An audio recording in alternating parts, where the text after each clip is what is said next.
Hello hello Manoj ಅವರಾ? ಹೌದು, ನಾವು ಫೆಡೆಕ್ಸ್ ಇಂದ ಕಾಲ್ ಮಾಡ್ತಾ ಇದೀವಿ.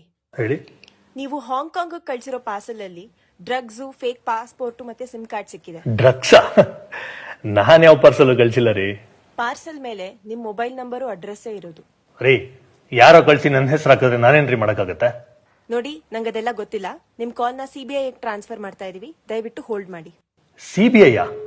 Hello hello. ಯಾರಪ್ಪ? ಮನೋಜ? ಹೌದು. CBI ಇಂದ ಮಾತಾಡ್ತಾ ಇದ್ದೀನಿ. ನಿಮ್ಮ ಹೆಸರಲ್ಲಿ ಹೈಕೋರ್ಟ್ ಅರೆಸ್ಟ್ ವಾರೆಂಟ್ ಇದೆ. ಅರೆಸ್ಟ್ ವಾರೆಂಟಾ? ನಿಮ್ಮ ಆಧಾರ್ ನಂಬರ್ ಹೇಳಿ.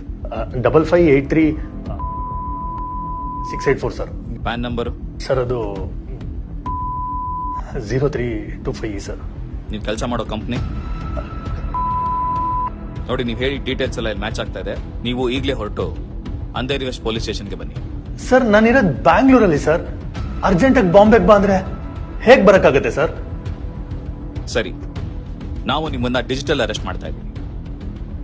ಡಿಜಿಟಲ್ ಅರೆಸ್ಟಾ? ಸರ್, ನಿಮ್ಗೆ ಅರೆಸ್ಟ್ ವಾರೆಂಟ್ ಕಳಿಸಿದ್ದೀನಿ. ನೀವು ಮನೆ ಬಿಟ್ಟೆಲ್ಲೂ ಹೋಗೋ ಹಾಗಿಲ್ಲ, ಯಾರ ಹತ್ರನೂ ಮಾತಾಡೋ ಹಾಗಿಲ್ಲ. ಈ ವಿಷಯನ ಯಾರಿಗೂ ಶೇರ್ ಮಾಡಬೇಡಿ. ಹಾಗೇನಾದ್ರು ಮಾಡಿದ್ರೆ 5 ವರ್ಷ ಜೈಲು ಮತ್ತೆ 10 ಲಕ್ಷ ದಂಡ ಕಟ್ಟಬೇಕಾಗತ್ತೆ. ಮತ್ತೆ ನಿಮ್ಮ ಅಕೌಂಟ್ ಡೀಟೇಲ್ಸ್ ನಮಗೆ ಇಮಿಡಿಯೇಟ್ ಆಗಿ ಕಳಿಸಿ. ಇನ್ನು 1 ಗಂಟೆಯಲ್ಲಿ DCP ಅವರು ನಿಮ್ಮ ಹತ್ರ ಮಾತಾಡ್ತಾರೆ. ಸ್ಕೈಪ್ ನ ಇನ್ಸ್ಟಾಲ್ ಮಾಡ್ಕೊಂಡು ರೆಡಿ ಇರಿ. Okay sir.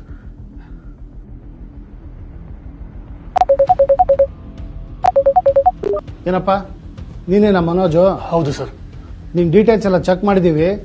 ಸಿಕ್ಕಿರೋ ಪಾಸ್ಪೋರ್ಟು, ಡ್ರಗ್ಸು ಎಲ್ಲ ನಿಂದೆ ಅಂತ ಕನ್ಫರ್ಮ್ ಆಗಿದೆ. RBI ರಿಪೋರ್ಟ್ ಕೊಟ್ಟಿದ್ದಾರೆ ನಿನ್ನ ಅಕೌಂಟಲ್ಲಿ ಮನಿ ಲಾಂಡ್ರಿಂಗ್ ಆಗಿದೆ ಅಂತ.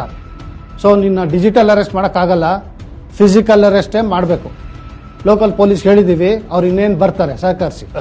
ಸರ್ ಸರ್ ಪ್ಲೀಸ್, ಪೊಲೀಸ್ನವ್ರನ್ನೆಲ್ಲ ಮನೆ ಹತ್ರ ಕಳಿಸ್ಬೇಡಿ ಸರ್. ಮರ್ಯಾದೆ ಪ್ರಶ್ನೆ. ಪ್ಲೀಸ್ ಹೆಲ್ಪ್ ಮಾಡಿ ಸರ್. ಅದೆಲ್ಲ ಆಗಲ್ಲಯ್ಯ, ನಮ್ಮ ಕೆಲಸ ನಮಗೆ ಮಾಡಕ್ ಬಿಡು. Sir please help sir. ಆಯ್ತಯ್ಯ, ನೀ ಹೊರಗಡೆ ಎಲ್ಲೂ ಹೋಗೋ ಹಾಗಿಲ್ಲ. ಮನೆಯಲ್ಲಿ ಒಬ್ಬನೇ ಒಂದು ರೂಮಲ್ಲಿರು. ಯಾವ ಕಾಲು ತಗೋಬೇಡ, ಸ್ಕೈಪು ಆಫ್ ಮಾಡಬೇಡ. ನಾವು ನಿಮ್ಮನ್ನು ಅಬ್ಸರ್ವ್ ಮಾಡ್ತಾ ಇರ್ತೀವಿ. Is it clear? Okay sir.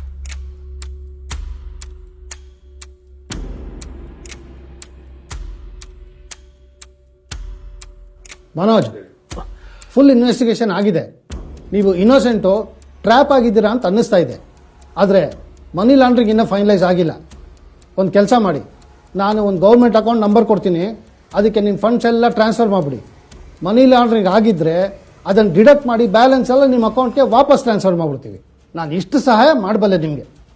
Okay sir. ನಿಲ್ಸಿ. ಅಕೌಂಟ್ಗೆ ದುಡ್ಡು ಕಳಿಸಿದ್ರೆ ನಿಮ್ಮ ದುಡ್ಡೆಲ್ಲ ಕಳ್ಕೊಳ್ತೀರಾ? ಏನ್ ಹೇಳ್ತಿದ್ದೀರಾ ಸರ್? ನಮಸ್ಕಾರ, ನಾನು ದಯಾನಂದ್, ನಮ್ಮ ಬೆಂಗಳೂರಿನ ನಿಮ್ಮ ಪೊಲೀಸ್ ಕಮಿಷನರ್.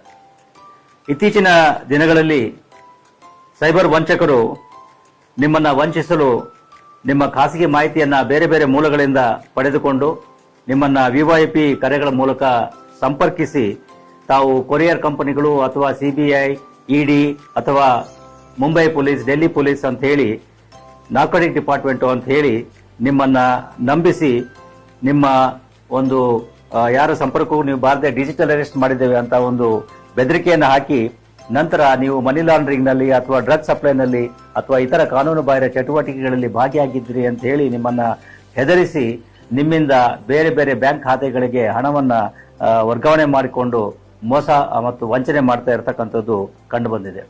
ಆದ್ರೆ ಇದರಲ್ಲಿ ಗಮನಿಸಬೇಕಾಗಿರ್ತಕ್ಕಂಥದ್ದು, ಯಾವುದೇ ತನಿಖಾ ಸಂಸ್ಥೆಗಳಾಗ್ಲಿ, ಅದು CBI ಇರ್ಬೋದು, ED ಇರ್ಬೋದು, ಅಥವಾ ಯಾವುದೇ ರಾಜ್ಯ ಪೊಲೀಸ್ ಇರ್ಬೋದು, ಮುಂಬೈ ಪೊಲೀಸ್ ಅಥವಾ ಡೆಲ್ಲಿ ಪೊಲೀಸ್ ಅಥವಾ ಬೆಂಗಳೂರು ಪೊಲೀಸ್, ಯಾರು ಕೂಡ ಈ ರೀತಿ ಡಿಜಿಟಲ್ ಅರೆಸ್ಟ್ ಮಾಡಲಿಕ್ಕೆ ನಮ್ಮ ಕಾನೂನಿನಲ್ಲಿ ಅವಕಾಶ ಇಲ್ಲ ಮತ್ತು ಮಾಡೋದು ಇಲ್ಲ. ಇದೊಂದು ಸಂಪೂರ್ಣ ಸುಳ್ಳು ಮಾಹಿತಿಯಾಗಿರ್ತದೆ ಮತ್ತು ಇದನ್ನ ಕೇವಲ ನಿಮ್ಮನ್ನ ಹೆದರಿಸಿ ನಿಮ್ಮಿಂದ ಹಣವನ್ನ ಕಿತ್ತುಕೊಳ್ಳಲಿಕ್ಕೆ ಈ ರೀತಿ ಸೈಬರ್ ವಂಚಕರು ಮಾಡತಕ್ಕಂತಹ ಒಂದು ವಂಚನೆಯ ವಿಧ ಆಗಿರುತ್ತದೆ.